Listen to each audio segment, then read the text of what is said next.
I have here with us this evening our colleague Daniela Munteanu from EARC and Victoria Vdovychenko.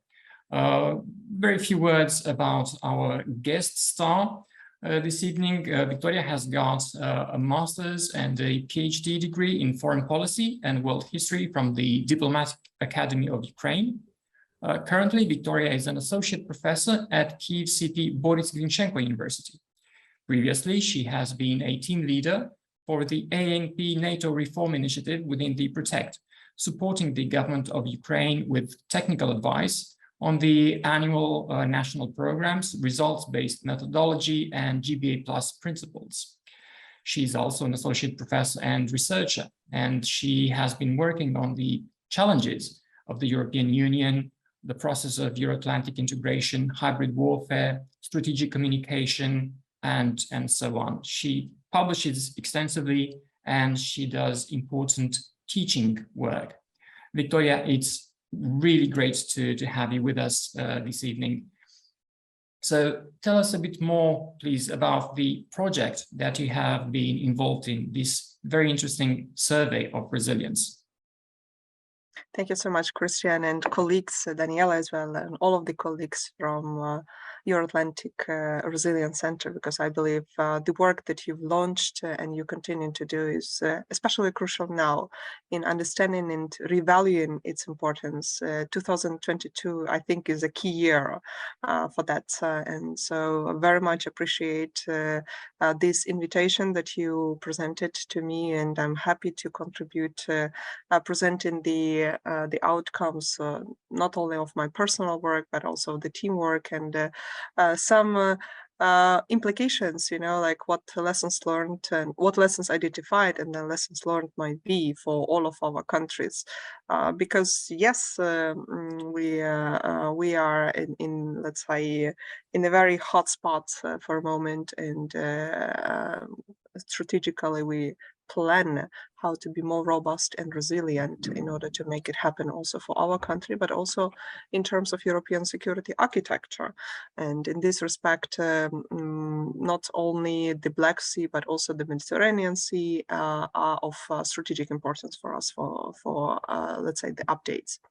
I'm very happy that the work that we were doing and presenting actually 3 days ago turned to be a kind of resilience, we call it overview, because the idea was firstly to support the government office in European and Euro-Atlantic integration with some of, let's say, key practices, but at the same time to look further, because in order to build bridges and becoming more robust and more resilient, let's look at the neighbors and learn from them, and then keep ourselves with further details.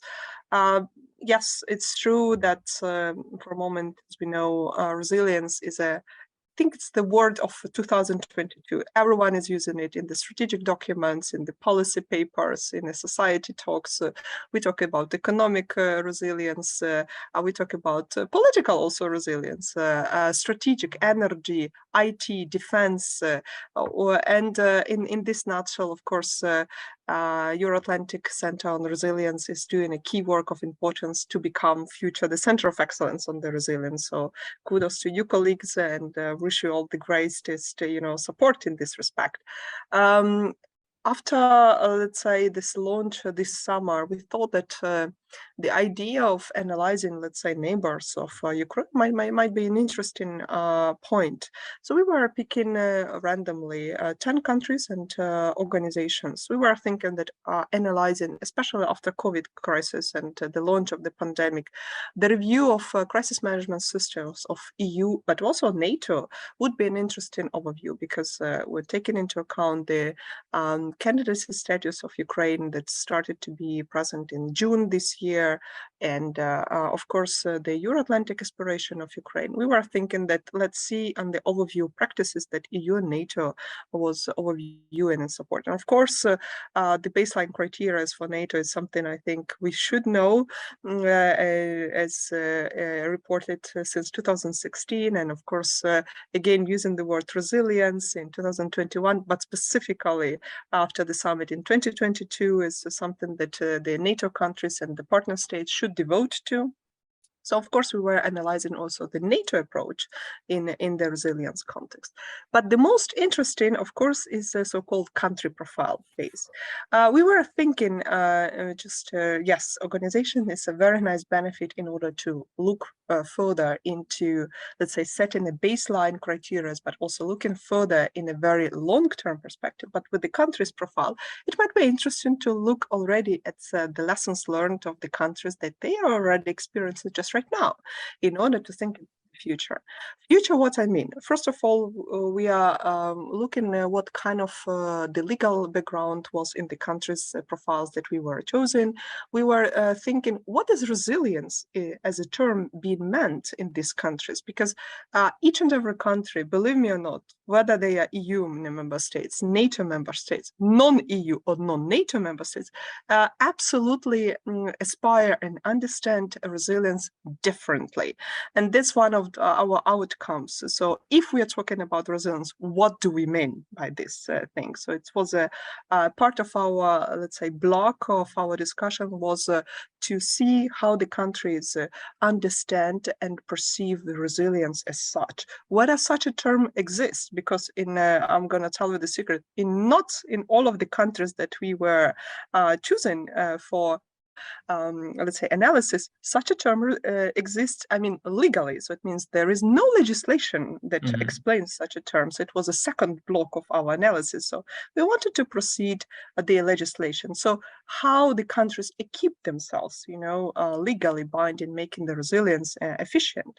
And a third block of our methodology was to look at institutional practices. In particular, what kind of institutions are responsible in making either the crisis management systems keeping with, or the resilience system as such. Whether it's a MFA, maybe it's MOI, Minister of Foreign Affairs, or Minister of Internal Affairs, maybe it's a Minister of Defense, as in other in our chosen countries' profile phases. All of the countries were approaching differently. And last but not least, also related to the block 3 was, of course, while talking and looking at the institution, we wanted to see what kind of coordination practices was modeled to. Because as we know, establishing or launching an institution is an important step, but making it integrated into the coordination mechanisms of all other institutions, or in very simple terms, to make it implementing the policy that all other institutions also listen to, that's a big challenge sometimes. And there is this internal competition between the institutions, what we call a power games. And I don't think I'm revealing a secret here, but still it's somehow present. So let me reveal already the secret, what kind of country profiles were chosen for our radar of interest for this overview. First of all, we were thinking, of course, of Romania and a neighbor in Bulgaria. So taking into account that we are sharing the same responsibility in terms of architecture, what the security in the Black Sea would look like. So these two countries came to our radar. Then, of course, make the neighboring of Poland in a very strategic place, but also having the same legacy, understanding the same challenges. Also Baltic states. So we chose all of the 3 countries, Lithuania, Latvia, and Estonia, to be in our radar as such. And 3 more countries, which is interesting, a bit far, so not geographically so much connected, but still their cases and resilience approach was interesting for us. This is the case of Finland. We know it's about the aspirations to become the new NATO member state. It's UK, which is a non-EU but NATO important member and the nuclear power member as well. And last but not least, it's the case of Israel. It's a society resilience approach starting from the very individual, since childhood, actually kindergarten is, and we were approaching to, was an interesting case for us to analyze. And in this respect, these countries plus the organizations EU and NATO, that's something in a nutshell what we were composing and making an overview of such practices. We call it a resilience paper overview, overview because we really wanted to make an overview to present a summary of the practices and, of course, to provide the recommendations to the government. It's now the turn of the government, and in particular the government office that is the one that is coordinating the policy on the resilience in the country, in Ukraine and such, to think about. So the examples of these countries demonstrate as such approaches, and it's up to, of course, Ukraine not to copy-paste all of the example, but to look at some of the cases and maybe to integrate some of the principles and approaches of the countries. To be precisely, that's one of our outcomes, taking into account that Ukraine is progressing within its European integration as well as Euro-Atlantic integration. So integrating some of the pieces of the practices would be the most efficient approach how to look further in building bridges between the practices that exist in other countries and making the national resilience system in Ukraine more robust and more efficient.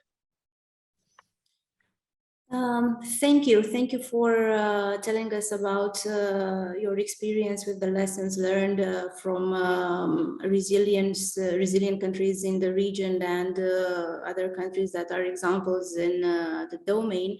And I think that we are all interested in the Ukrainian experience as such. And here at the Euro-Atlantic Resilience Center, we factor into our analysis and talk often about organic resilience, the resilience that cannot be built overnight by specialized structures, but is actually the result of efficient policies on the long term. This type of organic resilience is usually built in at least 2 decades and encompasses education and infrastructures. Given the exceptional resilience that the Ukrainian society has shown over the past months in the face of extreme adversity, what can you tell us about the organic resilience that your country had already built before the start of the war? Daniela, it's a very important term that you're using. It's organic resilience. In our overview, we came to the whole, let's say, nation or all-encompassing resilience. It's something as an experience of some of the countries. In particular, like for answering, I can tell you, it's a comprehensive security model in Finland that is being used. The Baltic states, for example, they have a crisis management system which is centralized, so it's a strict top-down structure. In the case of Romania, it demonstrates a long-term strategy orientation in the domain of the resilience, and it's something that you just revealed because Romania is eager in encompassing this approach of organic resilience in the long run, right? So, and in case of Poland, it's only taken steps to integrate the concept of resilience into governmental practice. So, but they have a high institutional capacity of the state bodies and the support of various society groups. And that's something that Ukraine is also sharing with, because we are still building our institutions. We've been always transparent in this regard, and therefore the cases of these countries in particular were of importance. The case of Israel, why I was mentioning it, and the model of resilience, which is individual resilience mostly, because the Israeli society is convinced that they have sufficiently stable democratic institutions and do not see the transfer of such broad powers to the military as a threat to a democracy. And that's what we say it's one of case to think further in building bridges and society resilience in Ukraine. Now coming to basically to your question. So why the society resilience, or how can we talk about society resilience as such? We say that lessons learned from building Ukrainian resilience, and that's my personal overview. We never put it into our paper as such, but it's something as a scholar, I can say it. Firstly, it comes from the military aspect. So it's a preparation due to a rotation in the anti-terroristic part when the the, let's say, the annexation of Crimea happened, and there was efforts in the Donbass area in 2014. It's due to the military reform efforts that the government of Ukraine was making. It's due to the Western trainings, as we said. So it's not only NATO as such, but NATO countries who were doing the trainings. It's of course lessons learned from the foreign legions, the logistics, the maintenance, the foreign support, resistance of the society. Number two is a civil preparedness. It's to some extent the government was preparing so-called for this full-scale invasion, but not to the utmost that we were thinking. Taking into account the historical legacy of Ukraine in a very heterogeneous society as such, so it means on the grassroots level, we are very much thinking further, what to do, in what kind of practices might be useful in order to do that. And in this respect, we also can say that we were successful to some extent to think further due to these heterogeneous practices as were traditional to our society, also about the robust critical infrastructure, with a focus, of course, on the energy.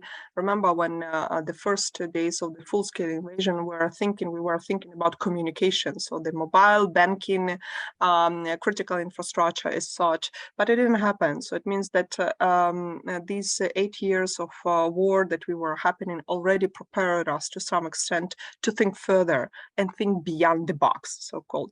Unfortunately, this is also a lesson learned to our institutions and the government as such, because from these society practices, it should become in institutional practices such, and should be coordinated by the institution. And that's something that Ukraine is learning, and learning by doing. That's actually one of the approach, I must say, in this respect. So, and it's one of the lessons learned in particular. We are very strong in strategic communication and actually communicating to the society, communicating beyond the Ukrainian society and uniting the societies of other nations. It's something that we efficiently did and still continuing due to the voice of our president, due to the voice of some of the parliamentarians, the government. So it's a one-voice policy that in the first days, especially of the full-scale invasion, worked very smoothly and dive us into, bringing us as a society to the unity feeling. So it means being united with what we have and moving further. I would like to say that also IT resilience and security is something that importantly done, and it's one of the lessons learned, especially in the banking security, that other national systems are learning from Ukrainian system, because how to put the servers outside of Ukraine, that all of the data has been there and all of the procedures have been there.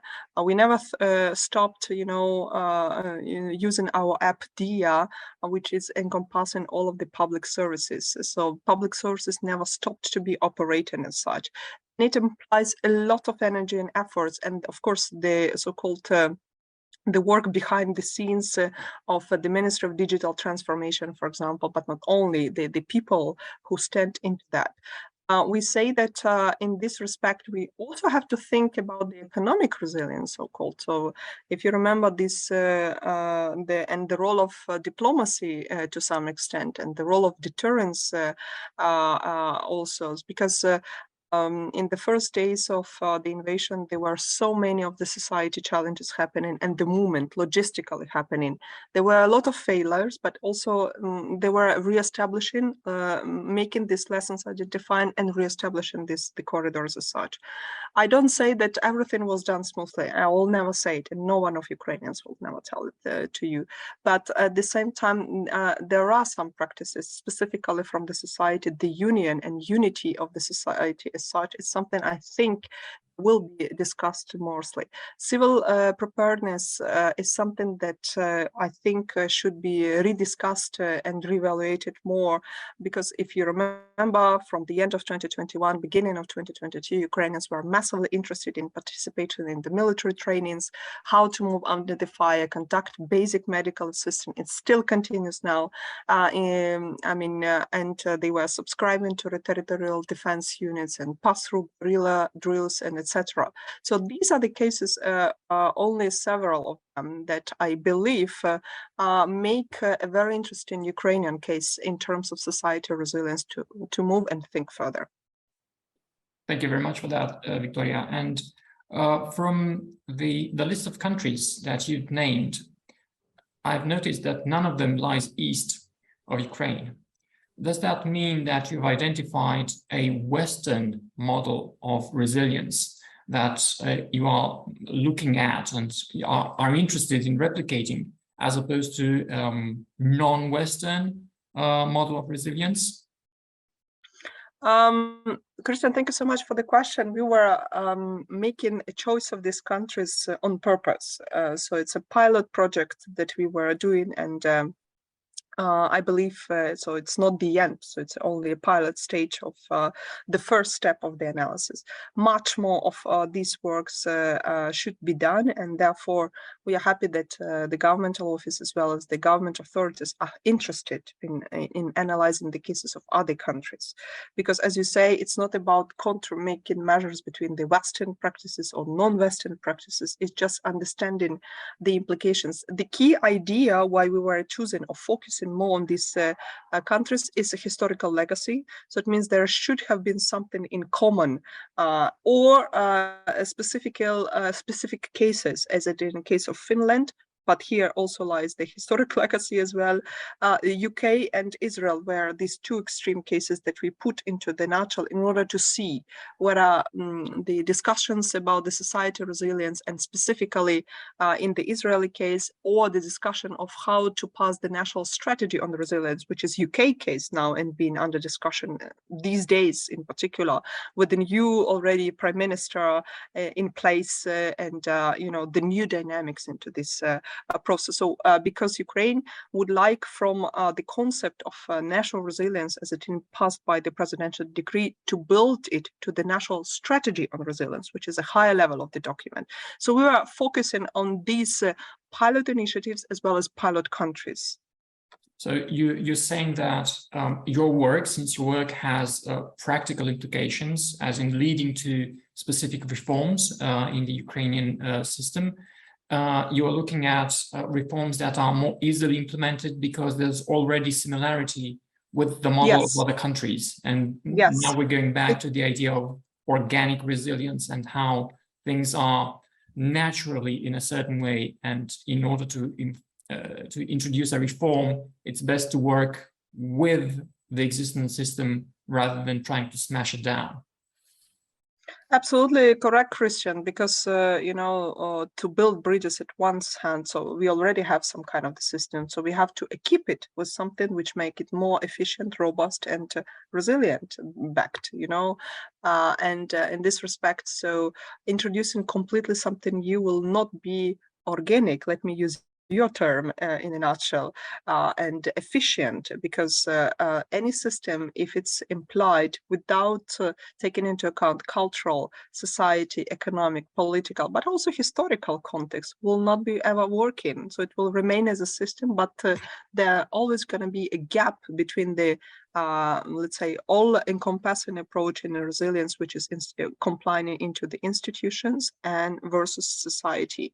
To polarize such extremes is very easy and it's being done when let's say the government or governments or some political leaders imply something which doesn't correspond to the society in need or to the needs of the society as such.